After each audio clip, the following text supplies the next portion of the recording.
If you're experiencing login errors on Spotify, don't worry. Follow these steps to troubleshoot and resolve the issue. Step 1. Check your internet connection. Ensure that your device is connected to the internet. A weak or unstable connection can prevent you from logging in. Try switching between Wi-Fi and mobile data or restarting your router. Step 2. Verify your login credentials. Double-check your username and password for any typos. If you're unsure, use the Forgot Password option to reset your password and try logging in again. Step 3. Update the Spotify app.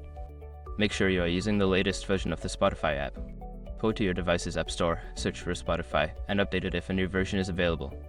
Step 4. Clear cache and data. If you're using the app, go to your device settings, find Spotify, and clear the cache and data. This can resolve issues caused by corrupted files. After clearing, try logging in again. Step 5. Contact Spotify support. If none of the above steps work, reach out to Spotify's customer support.